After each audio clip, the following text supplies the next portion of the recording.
एक दिन गौतम बुद्ध अपने शिष्यों के साथ एकदम शांत बैठे हुए थे।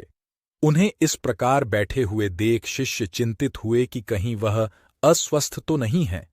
एक शिष्य ने उनसे पूछा कि आज वह मौन क्यों बैठे हैं, क्या शिष्यों से कोई गलती हो गई है। इसी बीच एक अन्य शिष्य ने पूछा कि क्या वह अस्वस्थ हैं, पर बुद्ध मौन रहे। तभी कुछ दूर खड़ा व्यक्ति जोर से चिल्लाया, आज मुझे सभा में बैठने की अनुमति क्यों नहीं दी गई है। बुद्ध आंखें बंद करके ध्यान मग्न हो गए। वह व्यक्ति फिर से चिल्लाया, मुझे प्रवेश की अनुमति क्यों नहीं मिली। इसी बीच एक उदार शिष्य ने उसका पक्ष लेते हुए कहा कि उसे सभा में आने की अनुमति प्रदान की जाए।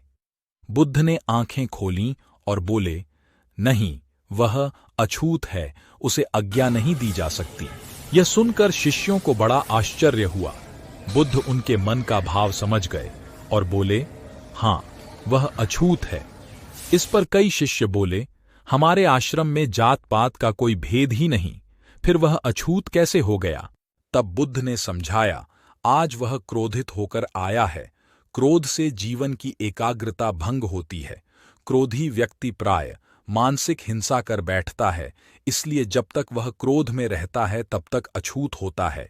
इसलिए उसे कुछ समय एकांत में खड़े रहना चाहिए। क्रोधित शिष्य भी बुद्ध की बातें सुन रहा था।